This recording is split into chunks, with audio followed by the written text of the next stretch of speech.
I'm going to show you how to make a soup. It's a broth of chickpeas and fennel and a hot buttered lettuce and tomato salad to spoon on top of it. These are ordinary plum tomatoes and I'm just nicking the skins and about to pour some boiled water over them, which will loosen the skin so that I can just peel them away. I do this in advance before making the soup. They stay in there for about a minute and a half. In the meantime, I'll start to make the soup. Peel and crush 2 cloves of garlic. I'm just taking out the little green stalk in the centre of the garlic. If you see these, take them out. They give garlic a very aggressive flavour. Then just crush them a little. Add a little salt to it. Helps get the juice out. Okay, I'm going to put that in the pan. Add approximately 4 tablespoonfuls of olive oil. Then I'm going to peel and chop 1 onion, medium size. This quantity makes enough soup for approximately 4 people. I'm going to add a little bit of fennel. You could use celery, just thinly sliced. So we warm the oil over a medium heat. We don't want any of these vegetables to brown. They should just be soft. Add the onion and the fennel to the pan with the oil and the garlic, and I'm going to cook these over a medium heat until all the vegetables are soft. Stirring occasionally. Add a few pinches of woody herbs at this stage.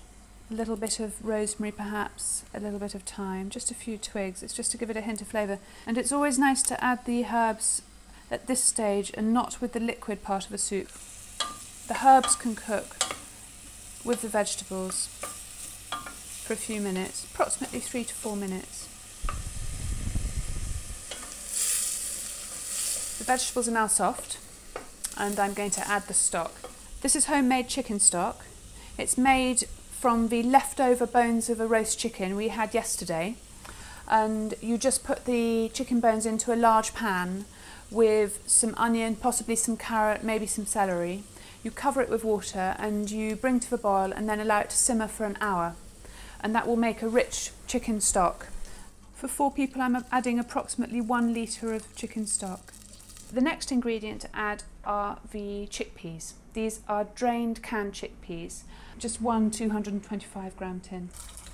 Add to the stock, then bring back to the boil and then let it simmer for approximately 5-7 minutes, just so the chickpeas are beginning to soften.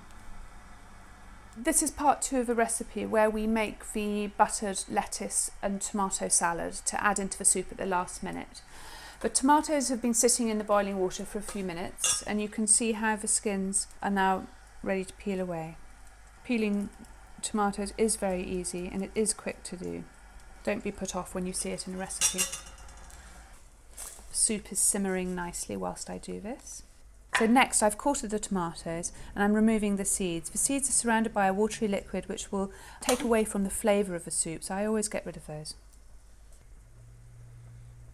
Just cutting out any woodiness in the tomato you sometimes find near the stalk.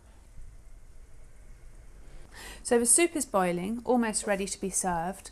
I'm now going to make the hot buttered lettuce salad, which is spooned on top of the soup in the bowl once it's ready. Melt approximately 2 tablespoonfuls of butter in the pan. So before we go on, I'm just going to taste the base broth to make sure there's plenty of flavour there. It's always important to taste as you go along when cooking. I just need a touch of salt and a little pepper. That way we know that the broth is going to be good and that the buttered lettuce can only enhance it. One more taste just to make sure it's seasoned properly.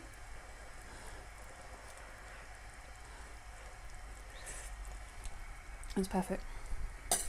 Once the butter is foaming in the pan, add the tomato. Quick stir. This process only takes about 2 to 3 minutes. Then just add a handful of roughly torn basil leaves. Just cook that for a short minute or 2 and then add the lettuce. This is a heart of a Rosso lettuce. It's sort of tinted pink, but you can use the hearts of Cos or Romano lettuces. Just let the lettuce soften a little bit. It doesn't have to be completely cooked through. Just shake it around. Now it's ready to serve. I'm going to ladle some of the broth into the bowls. Okay, spoon over the tomato. So there it is, ready to serve. Beautiful colours. Wonderful fragrance from the tomatoes and the basil. And a beautiful simple broth underneath. I hope you enjoy it.